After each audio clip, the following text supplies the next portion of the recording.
Hi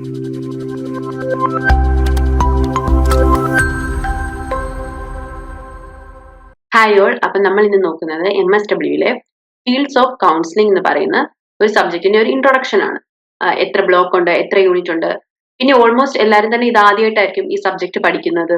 അല്ല, ഇതിനെ കുറിച്ച് ഒരു ഐഡിയ ഇതിനു മുമ്പ് കാണില്ല. അപ്പം ഇതിന്റെ കണ്ടന്റ് എന്താണെന്ന് നമുക്കൊരു ഓവറോൾ ഐഡിയ, എത്ര യൂണിറ്റ്സ് ഉണ്ട്, അതിലെന്താണ് പറയുന്നത് എന്നൊക്കെ ഒരു ബ്രീഫ് ഡിസ്ക്രിപ്ഷൻ നമുക്കിന്ന് നോക്കാം. അപ്പം ഫസ്റ്റ് എത്ര ബ്ലോക്ക് ഉണ്ടെന്ന് നോക്കാം.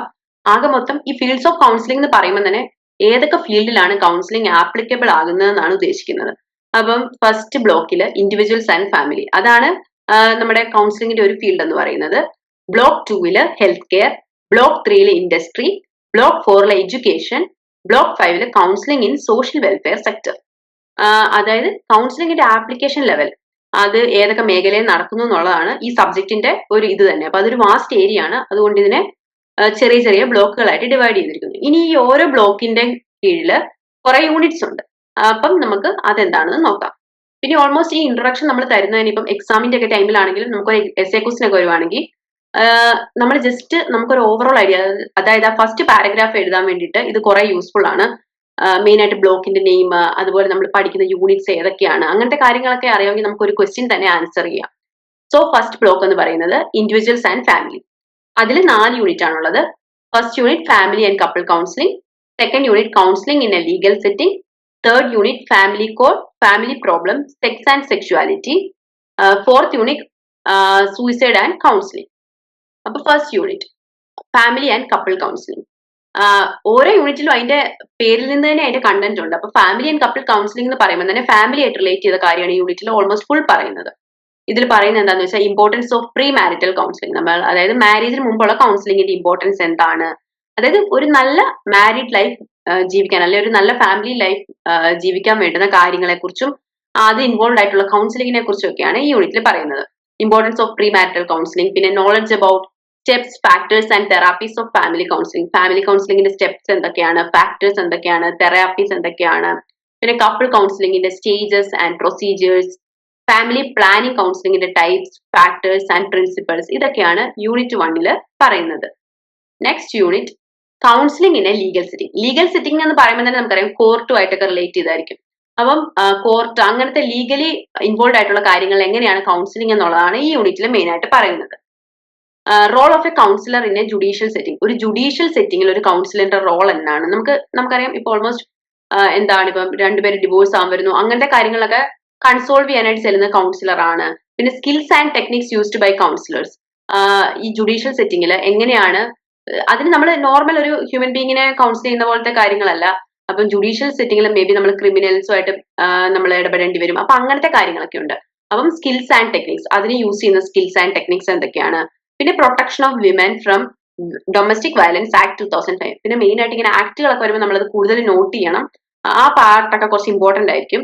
പിന്നെ വർക്കിംഗ് വിത്ത് ചിൽഡ്രൻ, അതാണ് നെക്സ്റ്റ് ഈ പാർട്ടിൽ പറയുന്നത്. അപ്പം യൂണിറ്റ് 2 മെയിൻ ആയിട്ട് ലീഗൽ സെറ്റിംഗിൽ എങ്ങനെയാണ് കൗൺസിലിംഗ് എന്നുള്ളതാണ് യൂണിറ്റ് 2 പറയുന്നത്. Next unit 3 family code, family problem, sex and sexuality. അതും നമ്മുടെ ഹെഡിങ് പറയുന്ന പോലെ തന്നെ അതാണ് അതിന്റെ കണ്ടന്റും. ഫാമിലി കോർട്ട് ആക്ട് 1984 എന്താണെന്ന് പറയുന്നുണ്ട്. അപ്പം ആക്ടുകളൊക്കെ നമ്മൾ കൂടുതൽ ഇമ്പോർട്ടൻസ് കൊടുക്കണം. അപ്പം അതിനെക്കുറിച്ചൊക്കെ നമുക്ക് കൂടുതൽ പിന്നീടുള്ള സെഷനിലൊക്കെ പഠിക്കാം. പിന്നെ family problems and ways for recovery, അതായത് ഫാമിലി പ്രോബ്ലംസും അതിൽ കൗൺസിലിംഗ് വഴി എങ്ങനെ നമുക്ക് റിക്കവർ ആവാം. അപ്പം ഫാമിലി കൗൺസിലിംഗിന്റെ കാര്യങ്ങളൊക്കെ ഇതിൻ്റെ അകത്ത് പറയും. സെക്സ് ആൻഡ് സെക്ഷുവാലിറ്റി, സെക്സ് എന്താണ്, ആ കൺസെപ്റ്റ് എന്താണ്, സെക്ഷുവാലിറ്റി എന്താണ്, പിന്നെ സെക്ഷുവൽ ഡിസ്ഫങ്ഷൻ, അതായത് എന്തെങ്കിലുമൊക്കെ അസുഖങ്ങളുണ്ടോ, സെക്ഷുവലി റിലേറ്റഡ് ആയിട്ടുള്ള ഡിസീസസ്, അങ്ങനത്തെ കാര്യങ്ങളൊക്കെ നമുക്ക് family code, family problem, sex and sexuality എന്ന് പറയുന്ന ഈ യൂണിറ്റിൽ കാണാൻ പറ്റും. ഇനി നെക്സ്റ്റ് യൂണിറ്റ് എന്ന് പറയുന്നത് സൂയിസൈഡ് ആൻഡ് കൗൺസിലിംഗ്. അപ്പം ഇതും പേര് പോലെ തന്നെ ഇതാണ് ഇതിന്റെ content. Suicide, causes, signs, risk factors. അതായത് സൂയിസൈഡിന്റെ കോസസ് എന്താ, എന്തൊക്കെ കാരണങ്ങൾ കൊണ്ട് ആളുകൾ സൂയിസൈഡ് ചെയ്യാം, പിന്നെ അതിന്റെ സിംറ്റംസ്, നേരത്തെ അവർ കാണിക്കുന്ന സിംറ്റംസ് എന്തൊക്കെയാണ് സൂയിസൈഡ് ചെയ്യുന്ന ആളുകൾ, പിന്നെ അതിന്റെ റിസ്ക് ഫാക്ടേഴ്സ്. അപ്പം സൂയിസൈഡൽ ടെൻഡൻസി ഉള്ള ഒരാൾ നേരിടേണ്ടി വരുന്ന റിസ്ക് ഫാക്ടേഴ്സ് എന്തൊക്കെയാണ്, പിന്നെ പ്രിവെൻഷൻ ഓഫ് സൂയിസൈഡ്, എങ്ങനെ നമുക്ക് പ്രിവെന്റ് ചെയ്യാം, എങ്ങനെ തടയാം, സൂയിസൈഡ് ടെൻഡൻസി ഉള്ള ഒരാളെയൊക്കെ നമുക്ക് എങ്ങനെ തടയാൻ പറ്റും. പിന്നെ assessment and management of suicidal behaviour, നമുക്ക് നേരത്തെ ഡിറ്റക്ട് ചെയ്യാൻ പറ്റുമോ, മേ ബി ചില സിംറ്റംസ് ഒക്കെ കണ്ടിട്ട് നമുക്ക് ചില ആളുകൾക്ക് ഈ ബിഹേവിയർ ഉണ്ടെന്നൊക്കെ അസസ് ചെയ്യാൻ പറ്റുമോ, അതെങ്ങനെ മാനേജ് ചെയ്യാം, പിന്നെ സൂയിസൈഡ് കൗൺസിലിംഗ്, ഈ ബിഹേവിയർ ഉള്ള ആളുകളെയൊക്കെ നമുക്ക് കൗൺസിലിംഗ് വഴി അവർക്ക് എന്ത് തരം കൗൺസിലിംഗ് ആണ് കൊടുക്കേണ്ടത്, അതൊക്കെയാണ് ഈ യൂണിറ്റ് 4 സൂയിസൈഡ് ആൻഡ് കൗൺസിലിംഗ് എന്ന് പറയുന്ന യൂണിറ്റിൽ പറയുന്നത്. പിന്നെ നെക്സ്റ്റ് എന്ന് പറയുന്നത് നമ്മുടെ ഫസ്റ്റ് ബ്ലോക്ക് തീർന്ന് അങ്ങനെ നമുക്ക് next block health care. Health കെയറിൽ എങ്ങനെയാണ് കൗൺസിലിംഗ് ആപ്ലിക്കബിൾ ആകുന്നത് എന്നുള്ളതാണ് ഇവിടെ പറയുന്നത്. അപ്പം ഇതിന് 5 യൂണിറ്റ്സ് ആണുള്ളത്. First unit counselling in health care setting, second unit mental health and counselling, third unit HIV, AIDS, STD counselling, fourth unit counselling for the care giver, fifth unit counselling for the terminally ഇൽ. അപ്പൊ നമുക്ക് ഓരോ യൂണിറ്റിലും എന്താണ് അതിന്റെ content എന്ന് നോക്കാം. Unit 1 counselling in health care setting. അത് നമുക്കറിയാം ഹെൽത്ത് കെയർ സെറ്റിംഗിൽ എങ്ങനെയാണ് കൗൺസിലിംഗ് ആപ്ലിക്കബിൾ ആകുന്നത് എന്നുള്ളതാണ് യൂണിറ്റ് 1 പറയുന്നത്. അതായത് counselling in hospitals, palliative care, difference between hospice and palliative care. ഇപ്പൊ ഫസ്റ്റ് ടൈം ആയിരിക്കും ഹോസ്പീസ് എന്നൊരു വേർഡ് കേൾക്കുന്നത്. അപ്പൊ ഞാൻ ജസ്റ്റ് അത് എന്താണെന്ന് പറയാം. ഹോസ്പീസ് എന്ന് പറഞ്ഞു കഴിഞ്ഞാൽ ഇപ്പം എന്താണ്, ഒരിക്കലും ഇനി രക്ഷപ്പെടാൻ ഒരു ചാൻസ് ഇല്ല, ഇനി ഒരു ലൈഫ് അവർക്ക് മുന്നോട്ടില്ല, അവർ എന്താണേലും മരിക്കും. മേ ബി ഒരു 6 months നമ്മൾ പറയും ഓക്കെ ഇനി അവർക്ക് ഒരു സ്കോപ്പ് ഇല്ല ലൈഫിൽ, അതായത് ഇനി ജീവിക്കില്ല എന്ന് ഉറപ്പുള്ള ആളുകളെ നോക്കുന്ന ആ ഒരു സംവിധാനത്തിന്റെ പേരാണ് ഹോസ്പീസ് എന്ന് പറയുന്നത്. അതാണ്. അപ്പം ഹോസ്പീസും പാലിയേറ്റീവ് കെയറുമായിട്ടുള്ള ഡിഫറൻസ് എന്താണെന്നൊക്കെ നമുക്ക് ഈ യൂണിറ്റിൽ മുന്നോട്ടുള്ള ക്ലാസ്സുകളിൽ പഠിക്കാം. നെക്സ്റ്റ് യൂണിറ്റ് എന്ന് പറയുന്നത് unit 2 mental health and counselling. അതായത് എന്താണ്, നമുക്കറിയാം ഇന്നത്തെ കാലത്ത് മെന്റൽ ഹെൽത്തിന് ഭയങ്കര ഇമ്പോർട്ടന്റ് ഉള്ള ഒരു ടൈമാണ്. അതും പണ്ടത്തെ പോലെ അല്ല, ആളുകൾ അത് കുറച്ചുകൂടെ സീരിയസ് ആയിട്ട് കാണുന്ന ഒരു ടൈമാണ്. കൗൺസിലിംഗ് ഒക്കെ ആളുകൾ മടി കൂടാതെ എടുക്കുന്നുണ്ട്. അപ്പം ഇന്നത്തെ കാലത്ത് കൗൺസിലിങ്ങിനും ഒക്കെ നമ്മുടെ ലൈഫിൽ കുറെ ഇമ്പോർട്ടൻസ് ഉണ്ട്. അപ്പൊ ഈ യൂണിറ്റ് 2 പറയുന്നത് എന്താണെന്ന് വെച്ചാൽ കൺസെപ്റ്റ് ഓഫ് മെന്റൽ ഹെൽത്ത്. എന്താണ് മെന്റൽ ഹെൽത്ത് എന്ന കൺസെപ്റ്റ് കൊണ്ട് ഉദ്ദേശിക്കുന്നത്, ഒരാളുടെ മാനസികാരോഗ്യം എന്ന് പറയുന്നത് എന്താണ്, പിന്നെ മെന്റൽ ഹെൽത്ത് പ്രാക്ടീസ് മോഡൽസ്, എത്ര തരം, കുറച്ച് മോഡൽസ് ഉണ്ട്, അത് ഏതൊക്കെയാണ്, types of counselling, one type counselling മാത്രമല്ല ഉള്ളത്, അപ്പം അത് ഏതൊക്കെ ടൈപ്പ് കൗൺസിലിംഗ് ആണ് ഉള്ളത്, പിന്നെ importance of counselling in mental health, ഒരാളുടെ മെന്റൽ ഹെൽത്തിൽ കൗൺസിലിങ്ങിനുള്ള പ്രാധാന്യം, ഇതൊക്കെയാണ് യൂണിറ്റ് 2 പറയുന്നത്. നെക്സ്റ്റ് എന്ന് പറയുന്നത് യൂണിറ്റ് 3, അതായത് HIV, AIDS, STD കൗൺസിലിംഗ്. അപ്പം നമുക്കറിയാം HIV എന്താണ്, AIDS എന്താണ്, STD എന്താണ് എന്നൊക്കെയുള്ള കാര്യങ്ങളെ കുറിച്ചാണ് ഈ യൂണിറ്റിൽ പറയുന്നത്. Difference between HIV, AIDS, STD, പിന്നെ treatment and transmission of HIV എങ്ങനെയാണ് ഒരാളിൽ നിന്ന് ഒരാളിലേക്ക് ട്രാൻസ്മിറ്റ് ചെയ്യുന്നത്, പിന്നെ അതിന് ട്രീറ്റ്മെന്റ് ഉണ്ടോ, കംപ്ലീറ്റ്ലി ക്യൂർ ആവുമോ, പിന്നെ ഇതിന്റെ ഉത്ഭവം എങ്ങനെയാണ്, ഇതെങ്ങനെയാണ്, ഇതിന്റെ വൈറസ് എന്തൊക്കെയാണ്, അങ്ങനത്തെ ബയോളജിക്കൽ പരമായ കാര്യങ്ങളൊക്കെ ഇതിൽ നമുക്ക് പഠിക്കാൻ പറ്റും. പിന്നെ counselling for HIV and AIDS clients. നമ്മളൊരു ഒരിക്കലും ഒരു നോർമൽ ഒരു സങ്കടമുള്ള ആളെ കൗൺസിൽ ചെയ്യുന്ന പോലെ അല്ല ഒരിക്കലും ഒരു HIV-യോ AIDS-ഓ ബാധിച്ച ഒരാളെ കൗൺസിൽ ചെയ്യുന്നത്. അപ്പൊ അതിനൊക്കെ ഡിഫറെന്റ് മെത്തേഡ്സ് ഉണ്ട്. അപ്പം അതെങ്ങനെയാണെന്നുള്ളതൊക്കെ ഇതിൽ നമുക്ക് പഠിക്കാം. പിന്നെ legal and ethical issues related to HIV and AIDS. പിന്നെ HIV-യും AIDS-ഉം ആയിട്ട് റിലേറ്റഡ് ആയിട്ടുള്ള ലീഗൽ ആൻഡ് എത്തിക്കൽ ഇഷ്യൂസ് എന്തൊക്കെയാണ് എന്നൊക്കെ നമുക്ക് യൂണിറ്റ് 3 പഠിക്കാം. Next unit 4 counselling four care giver. നമുക്കറിയാം ഇപ്പം ഒരാൾക്കൊരു വലിയ അസുഖമുള്ള ഒരാൾക്ക് കൗൺസിലിംഗ്, അല്ലെ അയാളുടെ മെന്റൽ ഹെൽത്ത് പോലെ തന്നെ ഇമ്പോർട്ടന്റ് ആണ് ഇപ്പൊ ബെഡ് റിഡൻ ആയിട്ടുള്ള ആളുകളെയൊക്കെ നോക്കുന്ന ആൾക്കാർ, അതായത് കെയർ ഗീവേഴ്സ്. അപ്പം അവരുടെ മെന്റൽ ഹെൽത്തും ഭയങ്കര ഇമ്പോർട്ടന്റ് ആണ്. അവർ ഭയങ്കര എക്സ്പോസ്റ്റഡ് ആയിരിക്കും, ഒരാളെ തന്നെ ലൈഫ് ലോങ് നോക്കി, അല്ലെ അവർക്ക് പുറത്തൊരു സോഷ്യൽ ലൈഫ് ഇല്ല, അങ്ങനെയൊക്കെയുള്ള ആളുകളെ എങ്ങനെ കൗൺസിൽ ചെയ്യണമെന്നാണ് ഈ യൂണിറ്റ് 4 പറയുന്നത്. ഇതിൽ പറയുന്നത് എന്താണെന്ന് വെച്ചാൽ introduction, meaning and characteristics of care giving. Care ഗിവിങ്ങിന്റെ മീനിങ് എന്താണ്, അതെന്താണ്, അതിന്റെ ക്യാരക്ടറിസ്റ്റിക്സ് എന്താണ്, പിന്നെ types of care giving interventions. Care giving ഇന്റർവെൻഷൻസിന്റെ പല തരമുണ്ട്, അത് ഏതൊക്കെയാണ്, need of care giving counselling, അതായത് ഒരാൾക്ക് കെയർ ഗിവിംഗ് കൗൺസിലിംഗ് കൊടുക്കേണ്ടതിന്റെ ഇമ്പോർട്ടൻസ്, അത് എത്രത്തോളം ഇമ്പോർട്ടന്റ് ആണ് ഒരാളെ സംബന്ധിച്ച്. പിന്നെ role of social worker in care giving counselling. ഈ കെയർ ഗിവിംഗ് കൗൺസിലിംഗിൽ സോഷ്യൽ വർക്കർക്ക് എന്താണ്, അവരുടെ റോൾ എന്താണ്, ഇതൊക്കെ നമുക്ക് യൂണിറ്റ് 4 കാണാൻ പറ്റും. Next unit 5 counselling for the terminally ഇൽ. ടെർമിനലി ഇൽ എന്ന് പറഞ്ഞു കഴിഞ്ഞാൽ എന്താണ്, എന്തെങ്കിലും മാരകമായ അസുഖങ്ങൾ വന്നവരോ, അവർക്കൊരു രക്ഷപ്പെടാൻ ഒരു സ്കോപ്പ് ഇല്ല, അവര് ഫുൾ ടൈം അസുഖമായിരിക്കും, അങ്ങനെയുള്ളവരെയാണ് ടെർമിനലി ഇല്ലെന്ന് നമ്മൾ പറയുന്നത്. അപ്പം ഇതിൽ പറയുന്നത് എന്താണെന്ന് വെച്ചാൽ understand the needs of the terminally ഇൽ. ഈ സെഷനിൽ നമ്മൾ നോക്കുന്നത് എന്താണെന്ന് വെച്ചാൽ അവരുടെ നീഡ്സ് എന്തൊക്കെയാണെന്ന് നമ്മൾ മനസ്സിലാക്കുക. അതായത് വയ്യാതെ, അതായത് അവർക്കൊരു സ്കോപ്പ് ഇല്ല ഇനി രക്ഷപ്പെടാൻ, അങ്ങനെയുള്ള ആളുകൾക്ക് ഇനി എന്തൊക്കെയാണ് അവരുടെ നീഡ്സ് എന്ന് മനസ്സിലാക്കുക. പിന്നെ ഗ്രീഫ് ആൻഡ് ബെറിയുമെന്റ് എന്ന് പറയുന്നത് അത് ശരിക്കും നമുക്ക് ഒരു പ്രിയപ്പെട്ട ഒരാളെ ലോസ് ചെയ്യുമ്പോൾ, അല്ലെങ്കിൽ നമുക്ക് അത്രയും പ്രിയപ്പെട്ടതായിട്ടുള്ള ഒരു കാര്യം നമ്മളിൽ നിന്ന് പോകുമ്പോൾ ഉണ്ടാകുന്ന ഒരു കാര്യമാണ് ഗ്രീഫ് ആൻഡ് ബെറിയുമെന്റ് എന്ന് പറയുന്നത്. അതിനെ എങ്ങനെ ഡീൽ ചെയ്യാം. പിന്നെ dysfunctional grieving and grief therapy. ഇപ്പം ഗ്രീഫ് ഒക്കെ വന്നവർക്ക് അതിൽ നിന്ന് ഓവർകം ചെയ്യണമെങ്കിൽ ഗ്രീഫ് തെറാപ്പി കൊടുക്കണം. പിന്നെ വർക്കിംഗ് വിത്ത് ടെർമിനലി ഇൽ ചിൽഡ്രൻ, അതായത് ഇപ്പൊ ക്യാൻസർ ഒക്കെ ഉള്ള കുട്ടികളുമായിട്ട് അവരെ കൗൺസിൽ ചെയ്യുക, കാരണം അവർക്ക് ലൈഫിലോട്ടൊരു ഹോപ്പ് ഇല്ല. അപ്പൊ അങ്ങനെയുള്ള കുട്ടികളൊക്കെ ആയിട്ട് എങ്ങനെയാണ് വർക്ക് ചെയ്യുന്നത്, അതൊക്കെ നമുക്ക് യൂണിറ്റ് 5 കാണാം. അപ്പൊ നമ്മൾ 2 ബ്ലോക്ക് കണ്ടു. ഇനി നെക്സ്റ്റ് ബ്ലോക്ക് എന്ന് പറയുന്നത് ഇൻഡസ്ട്രി. അതിൽ 3 യൂണിറ്റ് ആണുള്ളത്. ഫസ്റ്റ് യൂണിറ്റ് എന്ന് പറയുന്നത് stress and time management. Unit 2 alcohol, absenteeism and D addiction counselling. Unit 3 എന്ന് പറയുന്നത് റീഹാബിലിറ്റേഷൻ കൗൺസിലിംഗ്. അപ്പം unit 1 stress and time management. ഇവിടെ പറയുന്നത് എന്താണ് സ്ട്രെസ്, അതിന്റെ കോസസ് എന്തൊക്കെയാണ്, കോൺസിക്വൻസസ് എന്തൊക്കെയാണ്, എന്തൊക്കെ കാരണങ്ങൾ കൊണ്ട് നമുക്ക് സ്ട്രെസ് വരാം കോമൺ ആയിട്ട്. ഓൾമോസ്റ്റ് ഈ സ്ട്രെസ് ആണ് നമ്മുടെ മെന്റൽ ഹെൽത്തിനെ കംപ്ലീറ്റ്ലി തകർക്കുന്നത്. ഒരു സ്ട്രെസ് കൂടി കഴിയുമ്പോഴാണ് നമുക്ക് ഓൾമോസ്റ്റ് ഡിപ്രഷൻ അങ്ങനത്തെ കാര്യങ്ങളൊക്കെ വരുന്നത്. അപ്പം ബേസിക് എന്ന് പറയുന്നത് ഈ പകുതി നമ്മുടെ ബുദ്ധിമുട്ടുകളുടെയും ബേസിക് എന്ന് പറയുന്നത് നമ്മുടെ സ്ട്രെസ് ആണ്. അപ്പം ആ സ്ട്രെസ്സിന്റെ കൺസെപ്റ്റ് എന്താണ്, കോസ് എന്താണ്, കോൺസിക്വൻസസ് എന്തൊക്കെയാണ്, പിന്നെ എങ്ങനെ ഡയഗ്നോസ് ചെയ്യാം, പിന്നെ എങ്ങനെ മാനേജ് ചെയ്യാം. സ്ട്രെസ് കുറെ ടെക്നിക്സ് ഒക്കെ കാണും സ്ട്രെസ് മാനേജ് ചെയ്യാൻ. മേ ബി നമുക്കിപ്പം ഭയങ്കര സ്ട്രെസ് വരുവാണെങ്കിൽ ഇങ്ങനെ ബ്രീത്തിങ് മെത്തേഡ്സ് ഒക്കെ ഉണ്ട്. അപ്പം അങ്ങനത്തെ കാര്യങ്ങളൊക്കെയാണ് ഇതിൽ പറയുന്നത്. പിന്നെ കൺസെപ്റ്റ് ഓഫ് ടൈം മാനേജ്മെന്റ്, നമ്മുടെ ടൈം എങ്ങനെ എഫക്റ്റീവ് ആയിട്ട് നമുക്ക് മാനേജ് ചെയ്യാം, നല്ല പ്രൊഡക്റ്റീവ് ആയിട്ടുള്ള കാര്യങ്ങൾ ചെയ്യാം, അങ്ങനത്തെ കാര്യങ്ങളൊക്കെ നമുക്ക് യൂണിറ്റ് 1 കാണാം. Next unit 2 alcohol, absenteeism and D addiction counselling.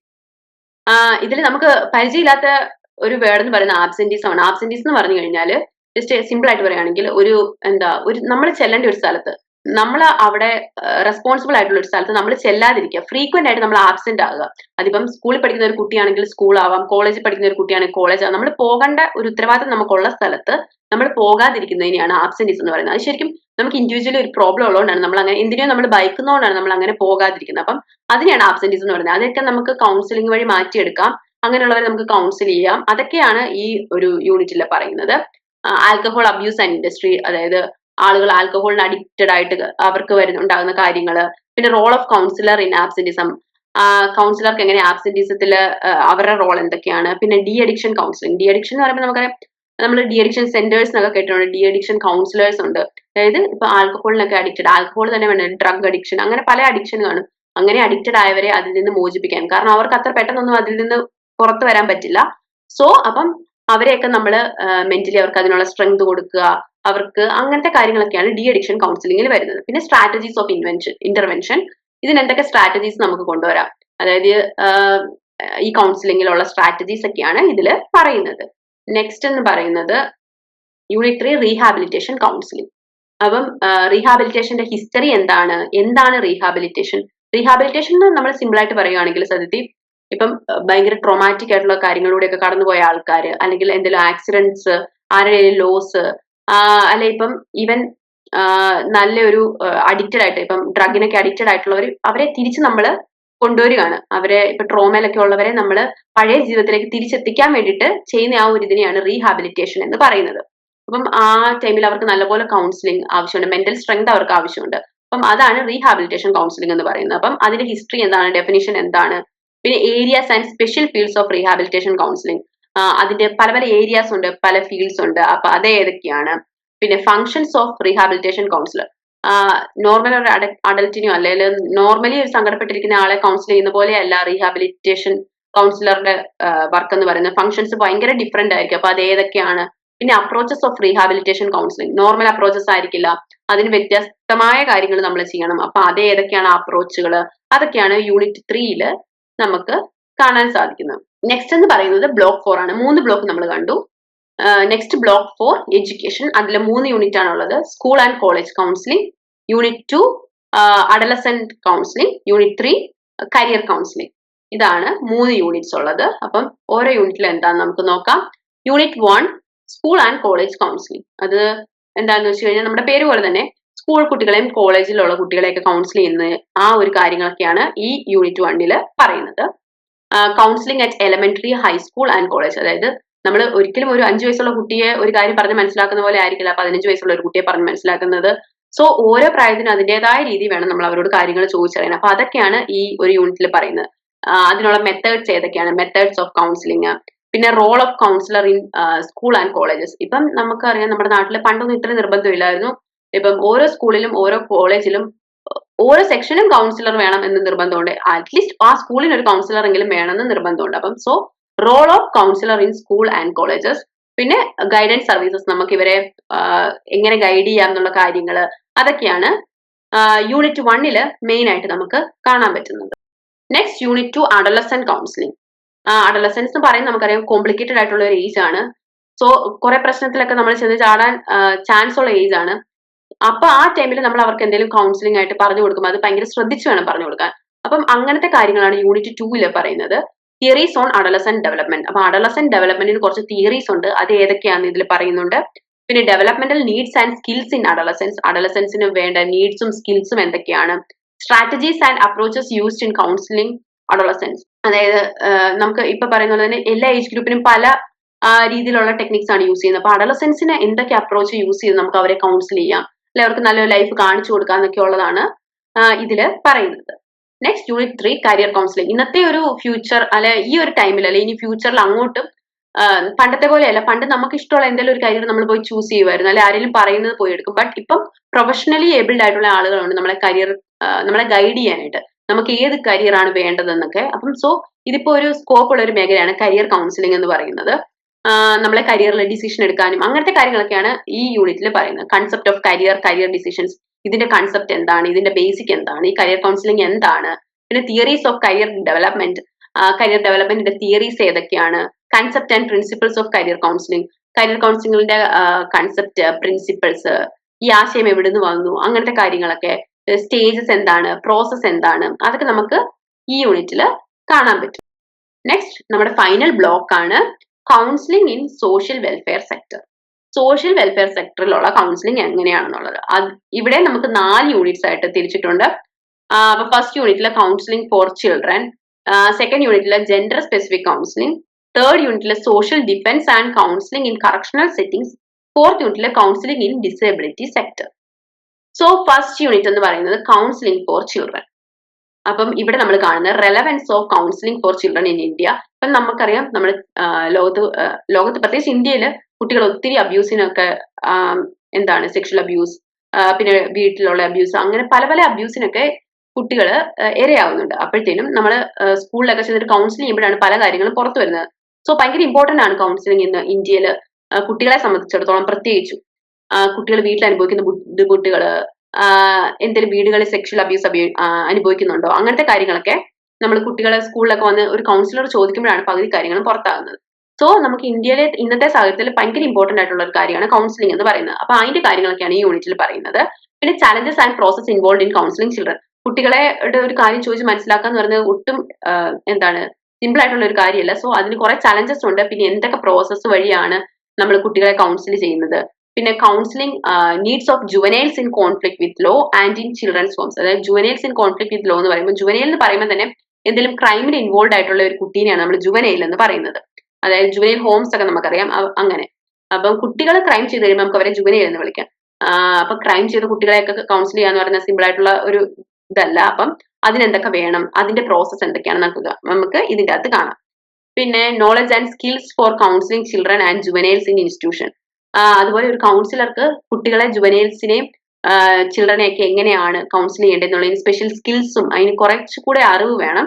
അപ്പം അതൊക്കെ എന്തൊക്കെയാണ് എന്നുള്ളതും നമുക്ക് ഈ യൂണിറ്റിൽ കാണാൻ പറ്റും.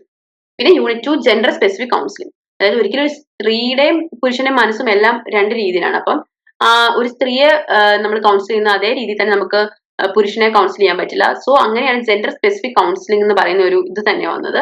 അപ്പം ഇതിൽ നമ്മൾ കാണുന്നത് എന്താണ് ബേസിക് കോൺസെപ്റ്റ് ഓഫ് ജെൻഡർ എന്താണ്, ജെൻഡർ ഡെവലപ്മെന്റ് തിയറി എന്താണ്, പിന്നെ നീഡ് ഫോർ കൗൺസിലിംഗ് വിമനെ കൗൺസിൽ ചെയ്യേണ്ടതിന്റെ ആവശ്യകത എന്താണ്, ജെൻഡർ സ്പെസിഫിക് കൗൺസിലിംഗിന്റെ അപ്രോച്ചസ്, സ്പെഷ്യൽ മെത്തേഡ്സ് ഒക്കെ ഉണ്ട്, techniques, principles, gender aware therapy എന്താണ്, feminist counselling and approaches, specific interventions, ഇതൊക്കെയാണ് നമ്മൾ യൂണിറ്റ് 2 കാണുന്നത്. Unit 3 counselling in social defence and correctional setting. Correctional setting എന്ന് പറഞ്ഞു കഴിഞ്ഞാൽ നമ്മുടെ ജയില് അല്ലെ ജുവനൈൽ ഹോം, അങ്ങനെ എന്തെങ്കിലും ക്രൈം ചെയ്ത ആളുകളെ ഒക്കെ ആയിട്ട് റിലേറ്റ് ചെയ്തതാണ് കറക്ഷണൽ സെറ്റിംഗ് എന്ന് പറയുന്നത്. അപ്പം ഈ യൂണിറ്റിൽ നമ്മൾ കാണുന്നത് meaning and definition of social defence. Social defence എന്താണ്, അതിന്റെ മീനിങ് എന്താണ്, അതിന്റെ ഡെഫിനിഷൻ എന്താണെന്നൊക്കെ ഈ യൂണിറ്റിൽ നമുക്കാണ്. സോഷ്യൽ ഡിഫൻസ് പറഞ്ഞു കഴിഞ്ഞാൽ നമ്മൾ വൾണറബിൾ ആയിട്ടുള്ള ഒരു ഗ്രൂപ്പിന് വേണ്ടി ചെയ്യുന്ന, അവരുടെ വെൽബീയിങ്ങിന് വേണ്ടി ചെയ്യുന്ന കാര്യങ്ങളെ നമുക്ക് സോഷ്യൽ ഡിഫൻസ് എന്ന് പറയാം. അവരുടെ നന്മയ്ക്ക് വേണ്ടി, ഇപ്പൊ വൾണറബിൾ ആയിട്ടിരിക്കുന്ന, ഒന്നും ചെയ്യാൻ പറ്റാത്ത, ഇപ്പൊ ഡിസേബിൾഡ് ആയിട്ടുള്ള ആളുകൾ, അവരുടെ ഉന്നമനത്തിന് വേണ്ടി നമ്മൾ എന്തെങ്കിലും ചെയ്യുന്നു, അതൊക്കെ നമുക്ക് സോഷ്യൽ ഡിഫൻസ് എന്ന് പറയാം. സോ അതെന്താണെന്നൊക്കെ വിശദമായിട്ട് ഈ യൂണിറ്റിലുണ്ട്.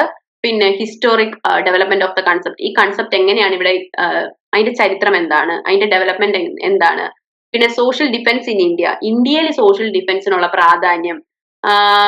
നമ്മുടെ നാടെന്ന് പറയുന്നത് ഇങ്ങനെ ഡിസേബിൾഡ് ആയിട്ടുള്ളവർക്കും അങ്ങനെ വിമൻ അങ്ങനെ എല്ലാവർക്കും വേണ്ടിയിട്ട് ഓരോ കാര്യങ്ങളൊക്കെ ചെയ്യുന്ന കൂട്ടത്തിലാണ്. സോ അതൊക്കെ സോഷ്യൽ ഡിഫൻസിന്റെ കീഴിൽ വരും. അപ്പം സോഷ്യൽ ഡിഫൻസ് ഇൻ ഇന്ത്യ എന്താണെന്ന് ഈ യൂണിറ്റിലുണ്ട്. പിന്നെ social work and counselling in correctional setting. അതായത് ക്രൈം ചെയ്ത ആളുകളെയൊക്കെ കൗൺസിൽ ചെയ്യാന്ന് പറയുമ്പോൾ നല്ല ബുദ്ധിമുട്ടാണ്. അവര് കാര്യങ്ങളൊന്നും പറയണമെന്നില്ല, അവർക്ക് ഓപ്പൺ അപ്പ് ആകാൻ പറ്റില്ലായിരിക്കും, അവർ ഭയങ്കര ഒരു മാനസികാവസ്ഥയിലായിരിക്കും ഇരിക്കുന്നത്. സോ അതിനൊക്കെ പ്രത്യേക ടെക്നിക്സ് ഉണ്ട്. അപ്പം അവരുടെ ഇടയിലുള്ള സോഷ്യൽ വർക്ക് എങ്ങനെയാണ്, കൗൺസിലിംഗ് എങ്ങനെയാണെന്നൊക്കെ ഈ യൂണിറ്റിൽ പറയുന്നുണ്ട്.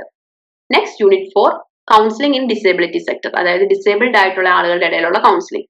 അതായത് ഡിസേബിൾഡ് ആയിട്ടുള്ള ആളുകൾ എന്ന് പറയുമ്പോൾ അത്യാവശ്യം അവരുടെ ഹോപ്പ് ഒക്കെ നഷ്ടപ്പെട്ട് അവർക്ക് ലൈഫിൽ എന്താ ഒരു ഹോപ്പ്ലെസ് ആയിട്ടിരിക്കുന്ന സിറ്റുവേഷനിലുള്ള ആളുകളെയായിരിക്കും നമ്മൾ കൗൺസിൽ ചെയ്യേണ്ടി വരുന്നത്. അതായത് മേ ബി പലതരം ഡിസേബിലിറ്റി ഉണ്ട്, ഫിസിക്കൽ ആയിരിക്കാം അല്ലെ മെന്റൽ ആയിരിക്കാം, അങ്ങനെ പലതരം ഡിസേബിലിറ്റി ഉണ്ട്. അപ്പൊ അങ്ങനെയുള്ള ആളുകളുടെ ഇടയിലുള്ള കൗൺസിലിങ്ങിനെ കുറിച്ച് ഈ യൂണിറ്റ് 4 നമുക്ക് കാണാം. പിന്നെ ഇമ്പോർട്ടൻസ് ഓഫ് പേരന്റ് കൗൺസിലിംഗ്. ഇപ്പൊ പേരൻസ് ഒക്കെ കൗൺസിലിംഗ് തേടി വരാറുണ്ട്. അപ്പം പേരൻസിനെയൊക്കെ കൗൺസിലിംഗ് ചെയ്യേണ്ട പ്രാധാന്യം, പിന്നെ പേരന്റ് ഗ്രൂപ്പ് കൗൺസിലിംഗ്, പിന്നെ പേരൻസിന്റെ ഗ്രൂപ്പ് ആയിട്ടുള്ള കൗൺസിലിംഗ് ഉണ്ട്. അപ്പൊ അതിന്റെ ഇമ്പോർട്ടൻസ്, പിന്നെ ജനറ്റിക് കൗൺസിലിംഗ്.